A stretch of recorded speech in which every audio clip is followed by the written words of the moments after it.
Hello friends, तो कैसे हो आप लोग। आई होप कि आप लोग अच्छे होंगे, मस्त होंगे, अपने अध्ययन में व्यस्त होंगे। तो दोस्तों, आज हम मोस्ट इम्पोर्टेंट टॉपिक हैं जो राज्य सचिवालय का है वो लेकर आपके सामने आए हैं। उसके अंदर दोस्तों क्या है, नीति निर्माण के रूप में राजनीतिक नेतृत्व एवं नीति क्रियान्वयन के रूप में लोक सेवकों की नियुक्ति कार्यस्थली हैं। तो ये कुछ में मोस्ट इम्पोर्टेंट हैं जो आप नोट डाउन कर सकते हैं। तो दोस्तों, इसमें नीति निर्माण के रूप में राजनीतिक नेतृत्व एवं नीति क्रियान्वयन के रूप में लोक सेवकों की नियुक्ति कार्यस्थली हैं। तो दोस्तों, ये मोस्ट है। आगे है, यहीं से राज्य की नीतियाँ तथा कार्यक्रम बनाए जाते हैं। दोस्तों, ये इम्पोर्टेंट टॉपिक है। यहाँ से यहीं से दोस्तों बनाए जाते हैं। राज्य के अंदर जितने भी कार्यक्रम किए जाते हैं, नीतियाँ, वो यहीं से होती हैं और यहीं से क्रियान्वयन के निर्देश दिए जाते हैं। दोस्तों, ये इम्पोर्टेंट है, यहीं से निर्देश दिए जाते हैं। दोस्तों, तो नोट डाउन करो दोस्तों। अब आगे चलते हैं हम। प्रत्येक राज्य का पृथक सचिवालय होता है। हाँ दोस्तों, इम्पोर्टेंट है। प्रत्येक राज्य का पृथक सचिवालय होता है जो कि विभिन्न विभागों में बांटा होता है। अलग अलग उसको टुकड़ों में बांट दिया जाता है। सचिवालय का सर्वोच्च राजनीतिक मुखिया जो कि सीएम मतलब मुख्यमंत्री तथा प्रशासनिक मुखिया होता है। तो ये कुछ इम्पोर्टेंट बातें हैं जो आपको ध्यान में रखनी होगी। उसका राजनीतिक मुखिया जो उसका सचिवालय का सर्वोच्च राजनीतिक मुखिया सीएम मुख्यमंत्री होता है। आगे आइए। मुख्य सचिव होता है तथा सचिव राज्य के संपूर्ण प्रशासन के उत्तरदायी होते हैं। तो वो हर चीज़ के लिए उत्तरदायी होता है। साथ ही साथ ये दो विभागों के शासन सचिव होते हैं। साथ ही साथ ये दो विभागों के अंदर विभागों के शासन सचिव होते हैं। दोस्तों, ये इम्पोर्टेंट है। तो आगे आइए। सामान्य प्रशासन विभाग, मंत्रिमंडल सचिवालय विभाग, ये सामान्य प्रशासन विभाग के अंदर आते हैं। मंत्रिमंडलीय सचिवालय विभाग आता है। तो आगे हैं दोस्तों, मुख्य सचिव के महत्वपूर्ण पद आंतरिक मुख्य सचिव का होता है। तो उसके अंदर दोस्तों, मुख्य सचिव के बाद महत्वपूर्ण पद आंतरिक मुख्य सचिव को होता है, जिसकी नियुक्ति पदोन्नत आईएएस सहायक के रूप में कार्य करता। जो आईएएस होता है दोस्तों, वो मुख्य सचिव के बाद आंतरिक मुख्य सचिव होता है। वो मुख्य सचिव के बाद दूसरा मतलब बड़ा अधिकारी होता है राज्य के अंदर। नियुक्ति पदोन्नति आईएएस के रूप में कार्य करता है, जिसे हम आईएएस कहते हैं। सचिवालय को विभिन्न विभागों में बांटा जा सकता है, जिसका मुख्य शासन सचिव होता है। मुख्य सचिव हो गया, फिर आंतरिक मुख्य सचिव हो गया।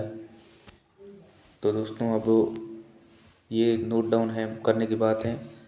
ये देख सकते हो, ये इम्पोर्टेंट है। इसके मुख्य सचिव हो गया, आंतरिक मुख्य सचिव हो गया, फिर उसके बाद सचिव शासक होता है, शासन सचिव हो गया। ठीक है। सचिवालय का हेड, अनुविभाग अधिकारी, विभाग का हेड, उप सचिव, सहायक सचिव। और सबसे पहले बने थे सहायक सचिव, मतलब इसके सबसे प्रथम बने थे राधा कृष्ण। मुख्य सचिव सबसे पहले बने थे। दोस्तों, ये नोट डाउन करने वाली बात है कि सबसे पहले मुख्य सचिव कौन बने थे दोस्तों। तो ये इम्पोर्टेंट है कि वो बने थे राधा कृष्ण। अब आइए, और उसके अंदर महिला सबसे पहले कौन बने थे, कुशल सिंह हैं। दोस्तों, ये इम्पोर्टेंट क्यों है। तो आगे आइए। राजस्थान मुख्य सचिव निरंजन आर्य 1 नवंबर 2020 को और उषा शर्मा 31 जनवरी 2022। ये भी इम्पोर्टेंट है दोस्तों, आप नोट डाउन कर सकते हैं दोस्तों। ये जितना भी है ये बहुत इम्पोर्टेंट, ये इम्पोर्टेंट लेके आया हूँ दोस्तों। बाकी इसके अंदर कोई कचरा है नहीं, ये इम्पोर्टेंट ही है दोस्तों सब। और इसके अंदर इसके कार्य क्या होते हैं, मैं मुख्य रूप से तो एक तो होता है राजस्थान सचिवालय के कार्य, आपको बता दूं मैं कि ये देख सकते कार्य हैं। उसके कार्य होते हैं नीति निर्माण करना, एक तो ये हो गया। फिर नियमों का निर्माण करना तथा नियंत्रण करना। उसके बाद आता है बजट का निर्माण करना। दोस्तों, जो बजट पेश किया जाता है वो राज्य सचिवालय के अंदर ही आता है। राजस्थान की राज्य व्यवस्था, ये भी इसी का हिस्सा होता है। इसे लागिड़ी भी कहा जाता है, मतलब लागिड़ी और फिर आगे दोस्तों 4 नंबर पे हैं विधायी दायित्व। विधायी दायित्व का भी यही कार्य करता है, राज्य का अभिभाषण तैयार करता है। विधायी दायित्व के अंदर दोस्तों ये इसके अंदर 4 टॉपिक आ जाएंगे। जो विधायी दायित्व का कार्य होता है वो राज्यपाल का अभिभाषण तैयार करता है, विधेयक व ये कार्य करता है, अध्यादेश भी ये देता है, ये बना के, और फिर प्रश्नों का उत्तर भी ये इसी के अंदर दिया जाता है, विधायी दायित्व के अंदर। उसके बाद 5वें नंबर पे आता है सूचना संग्रह। सूचना ही नियोजन का आधार है, ये भी इसी के अंदर आते हैं, ये इसी कार्य के, ये भी इसी का कार्य है सचिवालय का। समन्वय स्थापित करना, राज्य के बीच समन्वय स्थापित करना भी इसी का कार्य होता है, राज्य सचिवालय का कार्य होता है। कर्मिक प्रशासन, भर्ती नियुक्ति प्रशिक्षण, जो कर्मिक प्रशासन होता है का लागू करना, भर्ती नियुक्तियाँ, प्रशिक्षण, पदोन्नति, इन सब ये सब इसी के अंदर आता है दोस्तों, ये भी इम्पोर्टेंट है दोस्तों। इसके आता है सामान्य प्रशासन, महत्व संपूर्ण सरकारी संपदा का प्रबंधन करना।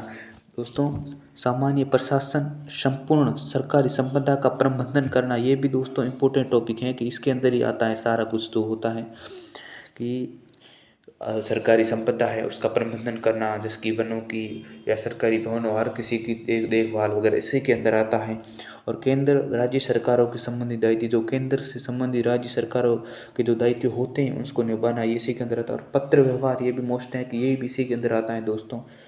तो ये नोट डाउन कीजिए आप मेरे साथ साथ आगे आइए। और बैठकों में जाना, ये भी इसी का है, बैठकों में जाना दोस्तों। और योजनाओं का क्रियान्वित करना, सचिवालय की आंतरिक प्रणाली, ये मोस्ट इम्पोर्टेंट है दोस्तों आप। और ये इससे भी इम्पोर्टेंट है कि संविधान के अनुच्छेद 167 के प्रावधानों के अंतर्गत सचिवालय का प्रशासन है, इम्पोर्टेंट है दोस्तों। आप हाईलाइट देख सकते हो, इसको लिख लो, नोट कर लो कि जो अनुच्छेद 67 के प्रावधानों के अंतर्गत सचिवालय का प्रशासन आता है, और उसके जो क्रम के अनुसार देखें तो सचिवालय होता है, उसके बाद विभाग, उसके अंदर विभाग होते हैं, उसके अनुविभाग होते हैं दोस्तों। ये ऐसे टॉपिक चलेगा दोस्तों, ये भी इम्पोर्टेंट है, आप नोट डाउन कीजिए। इससे आगे आइए, सचिवालय प्रशासन की आखिरी या नोट्स प्रणाली में के कार्य में विलम्ब होता है। दूसरा, केंद्रीकरण अधिक होता है। धन का अपव्यय, सामान्य व्यय वर्सेस विशेष विवाद, सत्ता की अनुकूलता, ईमानदारी, दक्षता, कुशलता, कर्मचारी अधिकारियों की अत्यधिक संख्या, ये इसी में आता है। फिर देखिए दोस्तों कि राजस्थान में प्रशासनिक सुधार क्या क्या है, तो क्या क्या हुए हैं। तो संगठन एवं पद्धति अनुभाग, संगठन एवं पद्धति अनुभाग 1955, ये 1955 में हुआ था दोस्तों। और राजस्थान का प्रशासनिक सुधार समिति का जो सुधार हुआ था, ये राजस्थान 1963 के अंदर हुआ था राजस्थान में, जिसमें हरीश चंद्र माथुर थे उसके मेन मतलब हेड उसके थे। और सचिवालय पुनर्गठन समिति का गठन कब किया गया दोस्तों, ये पूछा जा सकता है। तो दोस्तों सचिवालय पुनर्गठन समिति का गठन 1969 में मोहन मुखर्जी के द्वारा किया गया था दोस्तों, इम्पोर्टेंट क्वेश्चन है। किसके द्वारा किया गया था, तो 1969 के अंदर मोहन मुखर्जी के द्वारा किया गया था दोस्तों। आगे चलिए, प्रशासनिक सुधार समिति, तो ये दोस्तों कब बनी थी दोस्तों, इम्पोर्टेंट क्वेश्चन है दोस्तों, नोट डाउन कीजिए। प्रशासनिक समिति दोस्तों 1992 के अंदर बनी थी, और किसकी अध्यक्षता में बनी थी, तो JR भनोत की अध्यक्षता में बनी थी दोस्तों। किसकी अध्यक्षता में, JR भनोत की अध्यक्षता में बनी थी दोस्तों, इसे आप नोट डाउन कीजिए। मोस्ट इम्पोर्टेंट क्वेश्चन ही लेके आया हूँ मैं दोस्तों।